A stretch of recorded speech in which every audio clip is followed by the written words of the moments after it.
ଚାଷୀ ହଇରାଣ ହେଲେ ପଲ୍ୟୁସନ ପାଇଁ ବର୍ତ୍ତମାନ ଲୋକ ହଇରାଣ ହେଉଛନ୍ତି ଏବଂ ଏ ଦୁଇଟି ଦିଗରେ ସରକାର ନିଷ୍ପତ୍ତି ନିଅନ୍ତୁ ବୋଲି ସେ ଦାବି କରୁଛନ୍ତି। ନାଇଁ ନାଇଁ ଚାଷୀ ହଇରାଣ ହେଇନାହାନ୍ତି। ଚାଷୀ ହଇରାଣ ହେଇଥିଲେ ରାଜରାସ୍ତାକୁ ଓହ୍ଲେଇଥାନ୍ତେ। ତେଣୁ ଏଠୁ ସ୍ପଷ୍ଟ ହେଇଗଲା ଏ ଯେଉଁ ସୁପର ଫ୍ଲପ୍ ହେଲା ଯେଉଁ ଓଡ଼ିଶା ବନ୍ଦ, ଏଥିରୁ ସ୍ପଷ୍ଟ ଜଣାପଡ଼ିଗଲା ଯେ ଚାଷୀମାନେ ସରକାରଙ୍କ ସହିତ ଅଛନ୍ତି।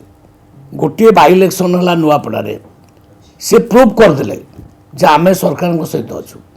84,000 ଡିଫରେନ୍ସରେ ଆମେ ଜିତିଲୁ। ତାପରେ ଏଇଟା ପ୍ରୁଭ୍ ହେଇଗଲା ଯେ ଚାଷୀମାନେ ଆଉ ରାଜରାସ୍ତାକୁ ଓହ୍ଲେଇଲେ ନାହିଁ। କାଲି ମୁଁ 2 ଘଣ୍ଟା କାଳ ଆମର ଯେଉଁ ମାନେ ସେଣ୍ଟର ହେଇଛି, କମାଣ୍ଡିଂ ସେଣ୍ଟର, ସାରା ଓଡ଼ିଶାର ଇଏ ଗୁଡ଼ାକ ମଣ୍ଡିର ଫଟୋ ଆସୁଛି ସେଠି। ମୁଁ ସେଇଠି ବସିଥିଲି ଏବଂ ପ୍ରାୟ ଶତାଧିକ ଚାଷୀମାନଙ୍କ ସହିତ ଡାଇରେକ୍ଟ ଫୋନ୍ରେ କଥାବାର୍ତ୍ତା ହେଲେ। କ'ଣ ତୁମର ଅସୁବିଧା କୁହ? ସମସ୍ତେ କହିଲେ କିଛି ଅସୁବିଧା ନାହିଁ, ଆମେ ଆରାମସେ ଆମର ଧାନ ବିକୁଛୁ, 48 ଘଣ୍ଟା ଭିତରେ ପଇସା ପାଉଛୁ, ସମସ୍ତେ ଖୁସି ଅଛନ୍ତି। ଆଉ ଆଜି ତାର ପ୍ରମାଣ, ତେଣୁ ୟାଠୁ ବଡ଼ ପ୍ରମାଣ କିଛି ନାହିଁ।